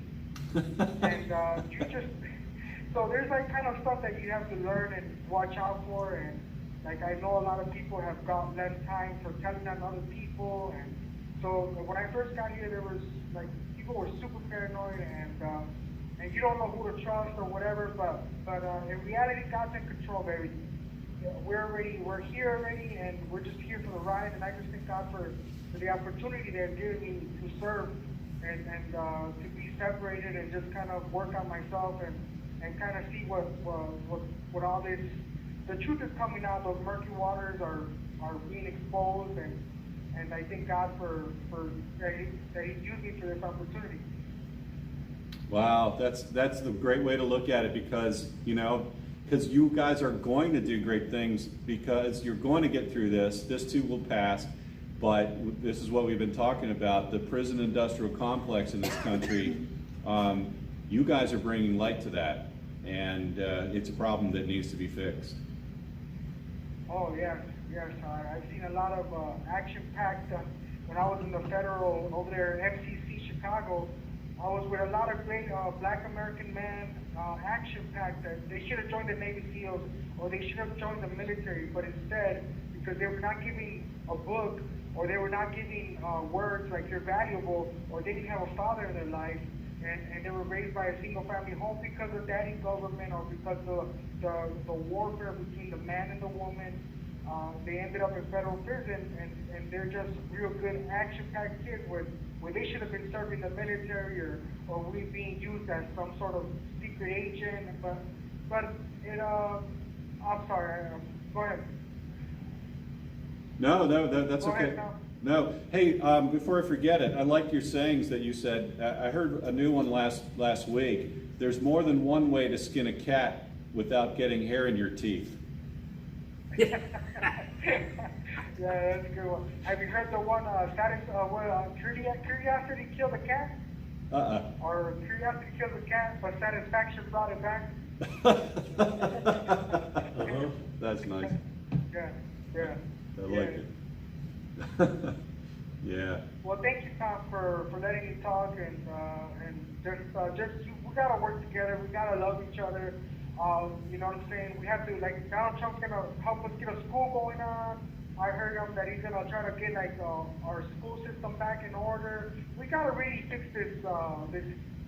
You know, there's roles to be played in life, and we gotta play our roles in life. And just I thank God for this time that I'm living in, that this is coming out, and we have to prepare for the worst and get ready. You know what I'm saying? Just in case. But you know, just so our children can fight and be able to protect themselves against whatever may happen, and just be able to be strong. Because with the culture of the video games and the swiping and the what is that? Tip Twitter. I forgot all these apps they got now, and they're just addicted to the phone. Right. So we got to get them into jiu-jitsu. Joe Rogan speaks about this a lot, that jiu-jitsu and wrestling helps the man, and there's a lot of stuff that we need to fix, and I know that we're going to do it, and we all, if we work together and you know, we just unite, and we can do it, and we're doing it. I see that the red wave is coming, and that we're you know, I have good news. My mom said that I'll be out of here by June, and I'm like, Mom, I don't know. I don't put my faith in God and man that He's gonna do that. But I have faith that regardless, whatever happens, I know that you guys are gonna continue on for us, and you guys are not gonna forget about our children. That you guys are gonna, you know, send them little letters and just kind of, even though we're all the parents, because we're not the only men that the system has taken away from the fathers. There's a lot of Me Too movement going on that's taking fathers from their house.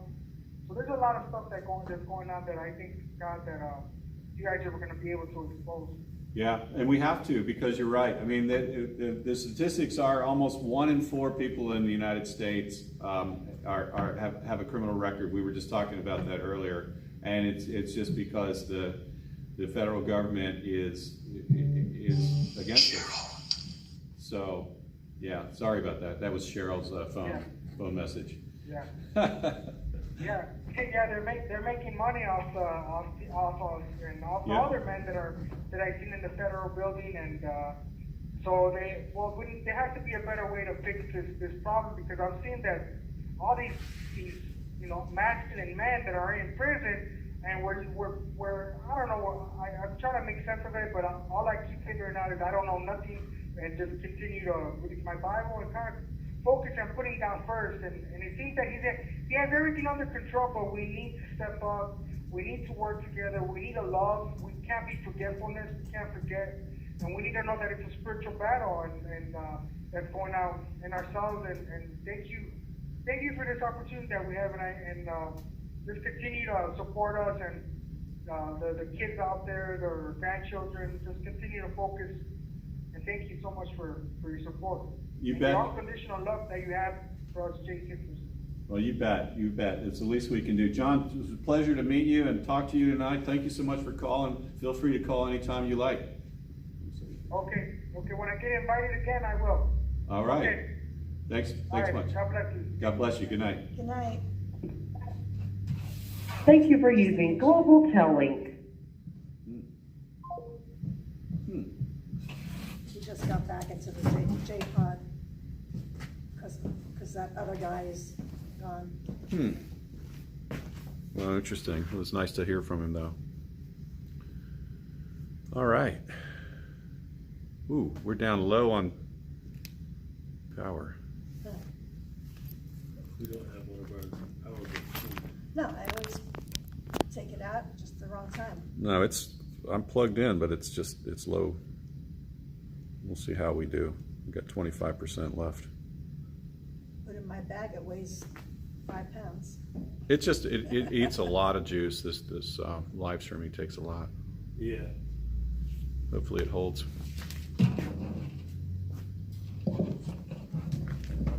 So perhaps we should talk a little bit about COVID. Maybe not. We're not supposed to talk. Can we talk about that?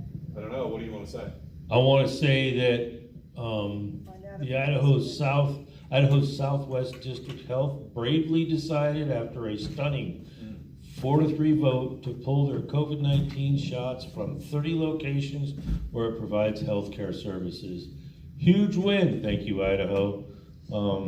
Huge win for humanity right there. But the real cool part is that it's been made public that they did this. Do you suppose others might follow? It's kind of like that patriot that's hard to find, but once you find him, other people will start to follow and do it. That's right, exactly right. Someone needs to lead and expose it for what it is.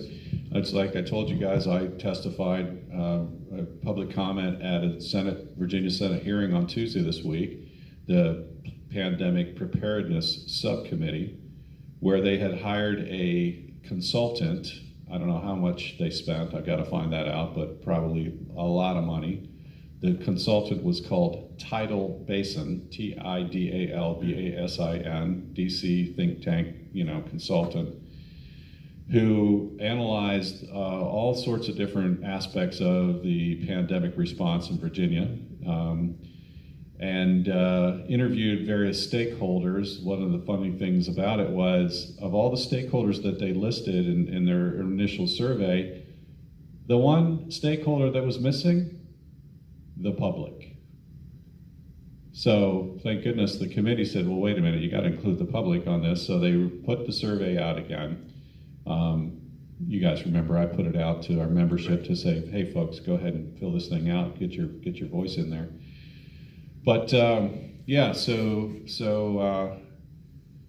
the good news is, even though this was a huge document with lots of exhibits and all kinds of stuff, I mean, it was hundreds and hundreds of pages, and members on that committee, I was very impressed. Before they even got into analyzing the document, a couple of them said, I'm not sure that we really need to create any new laws without any of this stuff. I mean, we've already got laws. I'm not sure any of this needs legislation. And this came from Democrats. So I was impressed to see that so just because they got a 700-page report from a consultant, they weren't necessarily going to go ahead and do anything with it. So, but that's the way it works. We study things and spend a lot of money and hope that they do the right thing. Where that was Idaho, Maurice, that did that? Yeah.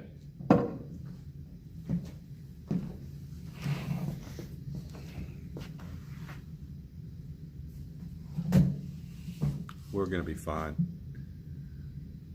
We've got 23%. That'll carry us through.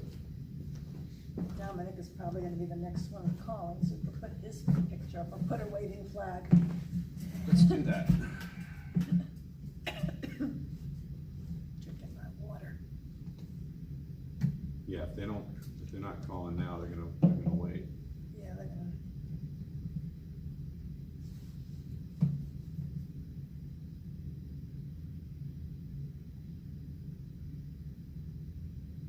Yeah, John was interesting. I liked him.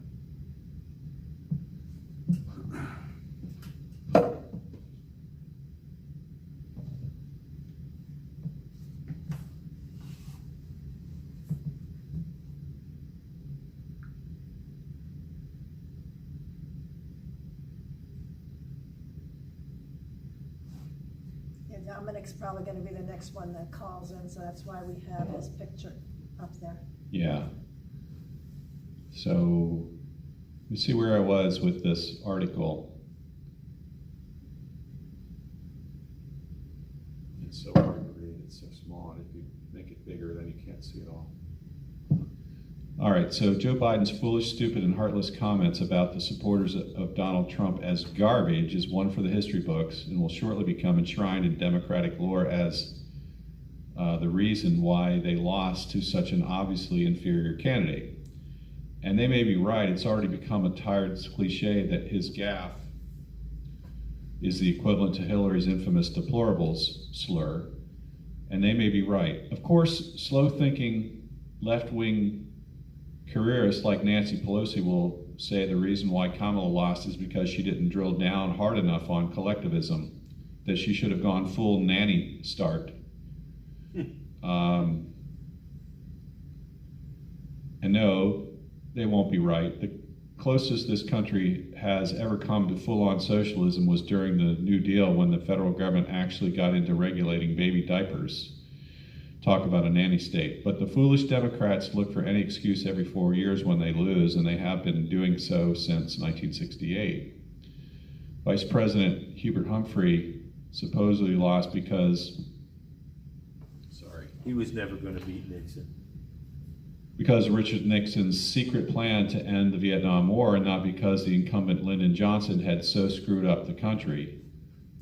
Any change was acceptable. Of course, the mythology in 1972 was George McGovern isn't lost because of Watergate, and not because their nominee George McGovern was a total bozo. Ronald Reagan won in 1980 over incumbent Jimmy Carter because of DebateGate, or an October surprise, or because Carter had halitosis. The left has never been able to accept that. A Hollywood movie star could beat their intellectual titan Carter into the ground and go on to become one of our greatest presidents. To the left, to run government, you must be in government or academia, or anything that smacks of collectivism, certainly not a businessman or a farmer or a soldier or a Hollywood actor. And who can forget Willie Horton? Surely Michael Dukakis lost because of the Willie Horton issue, and not because he was a lefty so out of touch with the average Americans he couldn't even screw up anger at the hypothetical raping of his wife. I don't remember that. This is the problems with Democrats. They keep looking for excuses, while the fault is not in the stars, but themselves. This is the center-right country rooted in common sense, and they keep pitching leftist, wacko, anti-American woke ideas. They offend people and they scare people. They have little in common with the average American. When they lose, there will be the usual finger-pointing again. As there always is when Democrats lose, there will be panels and discussions and white papers and polling and incessant talking about the need to realize once and for all their exhausted ultra-left-wing politics are not suitable for America now or ever. They need to come to grips with the fact that our ideas are better than their ideas. And that's Craig Shirley. This is the article that's going to be in the Northern Sentinel that's coming out next week. Yeah, I remember that thing about the rape. I think it was just a one-nighter that went bad, as I recall. All right, I got a little more filler. Everybody know about the third assassination attempt, the hoax? Oh, yeah. All right, so this gentleman's name was Vem Miller, V-E-M. And when that first came out, it sounded a little fishy. And then I started to see more and more, and this was just posted yesterday from America Happens, which is a site that Vem has put together. And so it's a little bit to read, but I want to go through it because I think we've got some time before we get another caller. So on October 12th, 2024, I, Vem Miller, the founder of the America Happens Network, was arrested while 20 yards away from the entrance of a private parking lot, which was about a half mile away from a Trump rally. That same day, October 12, 2024, both the FBI and Secret Service determined that I was not there to harm the president. During the false arrest, I was medically and physically tortured, deprived of medication I needed, followed by an unlawful search and seizure of my property. I was then put into jail, not given a phone call despite demanding it on a dozen occasions, and put in situations that were both tortuous and traumatic. On October 13th, 2024, despite my name being cleared by the FBI and Secret Service the day before, Sheriff Chad Bianco stood in front of the international stage and internationally defamed me as the third Trump assassin. Everything that came out of the sheriff's mouth was a lie, and everything told in the mainstream press as well as news media about this event was a lie. I was not released on $5,000 bail. There was zero bail. I did not try to sneak in guns into the Trump rally. I was not carrying fake IDs or fake passports. These guns were not found. In fact, the recording below shows that I declared these lawful guns, offered for the police to hold on to them, and believed the only jeopardy I was facing was being told I couldn't park my car and would have to make a U-turn and go home. The recording below shows that I was trying to make the officer feel comfortable because I preferred not to be sent home due to the increased measures following real incidents. The idea that I would be arrested was never even a blip on the radar. Now, I disagree a little bit. I do think he should have done something differently than taking guns to any kind of a rally. He just should not have done that. That's my opinion. Yep. Sheriff Bianco lied to the world and said, Vem Miller is a lunatic, in quotes, that I was at the rally to assassinate the former president, that these guns were discovered by the sheriff's deputy, and that I had given my lawful consent for the search and seizure. All my private and personal information was released to the world, including that as an investigative journalist. I traveled to regions where my Armenian birth name would cause me harm. Instead of asking me one question to decipher the documented, true and reasonable answer to that question, he told the world that I had multiple last names and tried to make me look like I was a foreign agent or spy. He caused me to have to go into hiding in fear for my life, both from individual crazies who have threatened me, attacked me, filed suit against me, and also police officers that have chosen to help cover up Sheriff Bianco's crimes. It has since been discovered that this rogue and criminal sheriff has had many other victims, many who claim they were framed, very much like Sheriff Bianco tried to frame Vem Miller. A miraculous thing happened when the world media attacked me as the third assassin. There was an immense tide of mainstream media lies that nearly engulfed me, but then the entire core patriot movement, who knows me, stood up and said this is nonsense, and information was put into the world by this small group of patriots that stopped this immense tide of bullshit. There has never been a point in time in history where this has happened so quickly, within 24 to 48 hours of the poisonous lies being released into the public domain. This shows that the new media is winning. No longer do the mainstream media fake news lies work on the people. This is right to what we were talking about earlier. This is so positive. This is where we are. This is what's making a difference. I'm so excited about this. He goes on, but the reign of terror inflicted upon the life of my family, parents, children by Sheriff Bianco continued. On October 14th, my elderly parents were terrorized and intimidated by a rogue anti-terrorism force of the Las Vegas Metropolitan Police Department.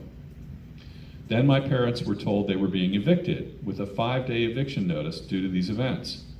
Following this, Vem's father suffered 2 medical episodes. The 5-day eviction notice was completely unlawful, as the law states that elders must be given at least 30 days to vacate a home.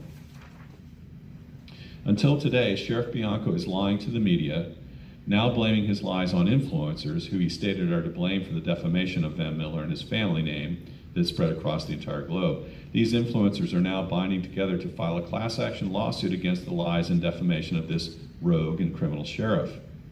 Sheriff Bianco also continues to make underhanded threats that Nevada and the Secret Service may be investigating me and may yet produce charges. I, Vem Miller, was told by whistleblowers that Sheriff Bianco is the type to use his powers to destroy someone. This could include sending an anti-terrorism force to where they believed I lived, with the hopes that I'd be gunned down. It is unfortunate that as of this writing, LVMPD, that's Las Vegas MPD, seems to have joined forces with the Riverside County Sheriff, as following the attacks of Vem Miller's parents' home, incident reports seem to have gotten lost, and this matter seems to be experiencing a cover-up. Furthermore, my Not Vem Miller account, a main source of getting the truth out, has been locked, thus preventing further fundraising and limiting my reach. Since the only information on Not Vem Miller is pertaining to the tyranny and criminal behavior of Chad Bianco and the LVMPD, one must question whose hand is behind this criminal action of preventing my First Amendment protected speech. Sheriff Bianco thinks he can use his powers to suppress and intimidate. Sheriff Bianco is sadly mistaken. Please do not let Chad Bianco have his way by sharing this email high and wide and letting this thug know that he cannot get away with his crimes against we the people. Please support this fight against tyranny and this tyrant by donating to Give, Send, Go, America happens.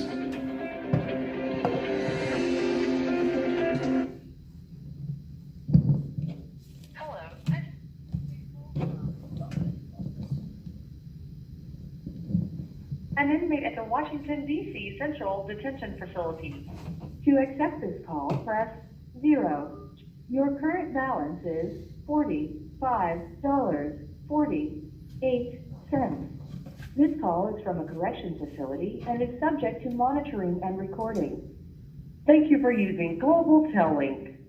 Hello, hello. Hey, Dominic. Hey, guys. Can you believe it? It is the last Northern Neck Patriots live stream before the election. We're already here. I know, it's exciting, man. I cannot wait. I cannot wait.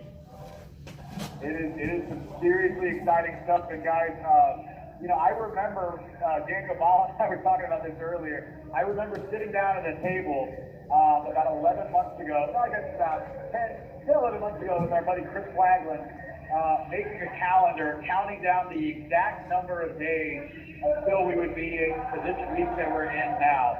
So it's incredible. We have, not just the fate of the country, the fate of the world, our future. All of this comes down to what's going to happen in the next 4 days. And I say all that a little bit in jest because I know that our Heavenly Father above has an incredible plan already outlined, and the results are already written in the heavens. And what I pray for, guys, is that the next time we talk, next Friday, that not only do we have the results of our election, because we should expect that, but most importantly, that we have peace in the streets and transparency throughout the entire process that ultimately puts to bed any doubt as to the results, whatever way they end up being. Now, I believe, as I know everybody at that table and listening right now knows, that President Trump undeniably has the momentum. He has the quote-unquote joy that the mainstream media told you that Kamala had. He has the American people behind him. If you guys have seen any of the comments on Joe Rogan's interview with him, the world is behind President Trump. I can tell you every single person in this unit, in this January 6th community is behind President Trump. And the only people that I've met who are not pulling for President Trump and J.D. Vance are not the people that I really care to have any interactions with. But ultimately, I would be shocked if things go any other way. I looked at some tables today showing where Kamala is compared to where Biden is in all 50 states. In this week, where they were 4 years ago, she's only ahead of Biden in 4 states, none of them swing states that are really going to matter. I tend to trust my gut. I think I got that from my mom. Her instincts are incredible. And I feel really good about it. I'm not going to lie to you guys. A lot of that comes from the fact that, I feel genuinely that, though I am, the maximum sentence I'm facing, if the judge wanted to throw the book at me, is 13 years. That's not going to happen no matter what. I'm certainly well within my guideline range already. But ultimately, aside from that, whether I go home in a couple months or not, I genuinely believe in my heart of hearts, whether it's my Boy Scout instinct, being my mother's son, or just, reading the tea leaves. I know we're going to win on Tuesday. It's not going to take another week. But the one thing that is interesting to me is, we're seeing now so many articles and so many comments from the Kamala campaign saying, well, we're ready for when Trump declares victory on Tuesday night before all the votes are counted. And I know you guys know it doesn't matter if all the votes are counted. When President Trump secures 270 electoral votes, which he has the capacity and momentum to do on Tuesday night, I don't need to know what Hawaii does. I don't need to know what Pennsylvania does, though I think we're going to win Pennsylvania. I believe that by Wednesday morning, we're going to know the results of the election. And if for whatever reason we don't, I pray that everybody out there listening to my voice now, whether you're on my side or the other, we remain calm, and we trust in the process because, I'm seeing so much more election integrity efforts from the right. You guys are seeing it. We've seen what's happened at Lancaster, PA. We've seen already that, the Supreme Court has already ruled that we need to take the non-citizens off the voter rolls in Virginia. And right. guys, I saw a Washington Post live today. They had a panel discussion with Hugh Hewitt, and two of the other hosts were sitting there saying, well, Donald Trump's prepared to go to the court and do whatever he has to try to say he won the election. And Hugh Hewitt, he stood up and he said, no, the court has sided in Bucks County, Pennsylvania, and said that the law was broken.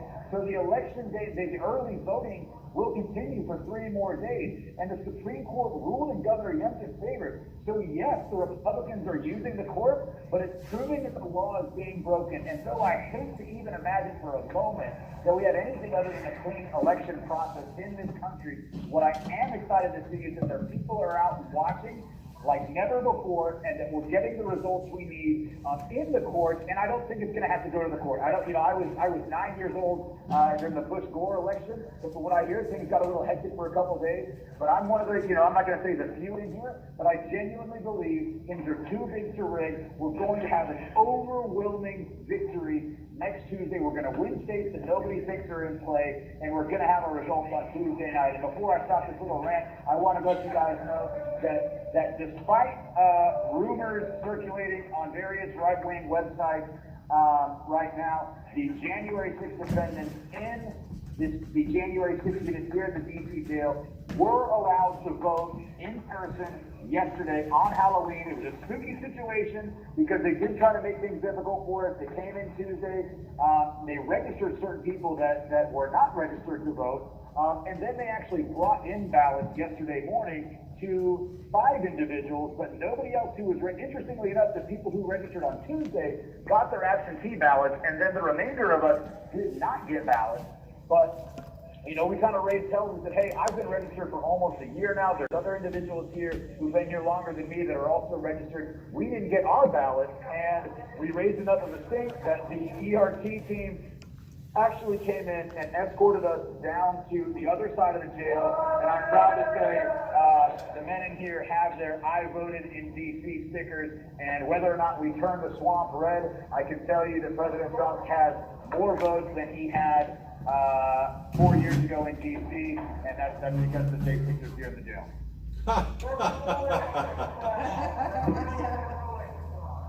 And guys, hey, I do want to say we are almost at that anthem time, that critical moment. I've got a little bit more I want to share with you guys, but just and I'm not talking to Northern Expatriates. Those of you out there listening, put aside your anxiety, manifest, view, and feel that victory that we've got coming on Tuesday, because it's coming.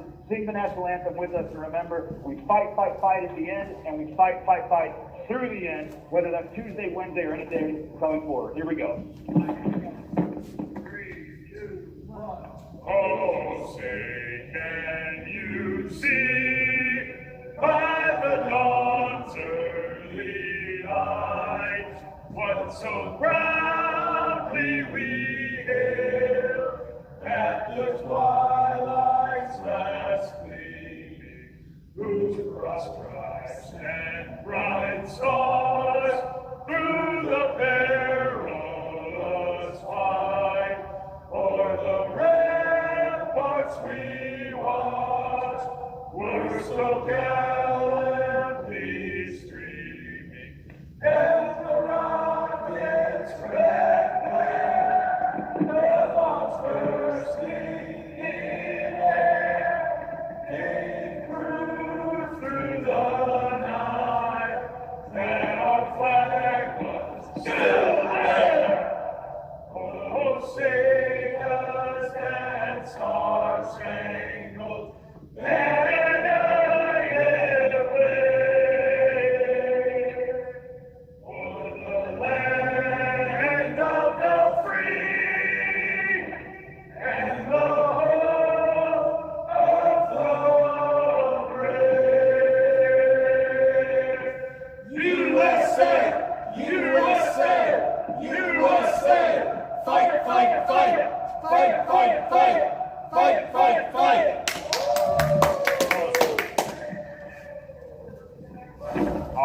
guys. That feels good every time we do it. Yes, indeed. Can you hear me? Yeah. Yes, sir. Yes. Awesome. Oh, give me 1 second.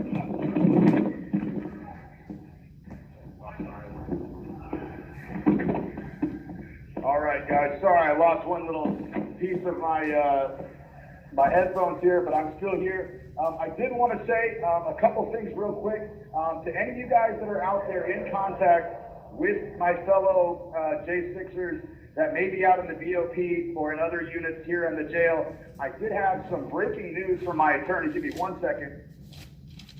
We have recently obtained video that shows. We're still trying to determine whether it's an MPD or a Capitol Police officer. Just got this the other day. Body camera footage stating, and they're talking about us, those of us that are outside, saying if they push, let them in, and then the doors being open. So I'm being told that the prosecutors, the assistant U.S. attorney's offices, they've already had this footage. It was not released to defense attorneys until it was found. I don't know exactly how it was found, but we do have a copy of it, and from what I'm being told, there are massive implications as far as Brady violations, and for anybody who is charged in any way with going inside, do not give up the faith. There are legal processes and legal maneuvers that are still going to be done, and as soon as I get the okay and a little bit more details on it, I'm going to do my best to get that video out to all the people that I know. I have your contact info. There's people that need this. There are people who are in prison right now that have been charged. And it's just further proof and evidence of the fact that the full story of January 6th has not been told. And just like I told my mom, who I'm sure is listening right now, one day the truth will come out. It may come slowly, but it will come out. I've got a tattoo on my arm in Latin. It's Fiat Justitia Rex Island. Says, let justice be done, though the heavens fall, and justice will be done. Our heavens may have felt like they've fallen. We've lost our cars, our homes, our jobs, our good names, our reputations, our opportunities to work in the homes and cities that we live in. But justice will be ours. Light always prevails over darkness. And for those of you that are at home now and you're just dealing with the after effects of already being done, or those of you who are languishing in jail right now, to my brothers and sisters in the BOP, keep the faith. For our families, our friends, and the children that are out there that are related to the J6ers going through this, you are suffering just as much as all of us. And I promise you, victory is on the horizon. Let no doubt or anxiety invade your mind. Visualize the victory that is coming on Tuesday. No matter what happens, remain peaceful and confident that God wins. President Trump has shown that he has the hand of providence pushing him forward. And though we wish we would have had the clarity that we're going to get on Tuesday 4 years ago, we are all in this position. The Northern Neck Patriots are at that table right now. My friend Quaglin's up in Wisconsin. Everybody's down in Florida, and all these prisons scattered so far away from their families because this is a time of improvement and growth. I know that I'm a better person today than I was when I came into this jail on August 16th of 2023, and so many other people, if they have taken this as the opportunity, as hard as it may be, to sharpen their skill sets. God has so many bigger plans than we ever could have imagined for every man and woman that's been put through this, and that includes our family.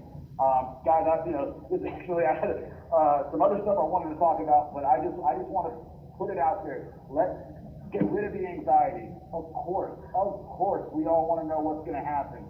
The decision is already written in the heavens, and I promise you, I have no doubt in my mind that the next time we talk, we're going to be celebrating and saying, when are we getting out? January 20th or January 21st? Yeah, That's right. Yeah. Oh, you're on point for sure. I tell you what, you're right, and it's no sense in worrying right now. There's still work to be done. We're still going to get out there and wave our flags and get people out to vote. But I agree with you. Man. Absolutely. And in no way am I trying to pacify anybody. To those of you who voted early, thank you. To those of you who are poll watching, thank you. I've got so many friends. You have 1 minute remaining. friends down in Georgia, don't be, I'm confident. I've done my part. I voted like everybody else. All I can do is continue to encourage people. But get your friends. I am happy to say, my family and those that I've talked to, they have, there are new Trump voters. There are people that are voting for life. There are people that are voting to restore, reclaim, and resurrect our republic that were not in previous years, and that is an incredible thing. Encourage everybody, help them get out to vote.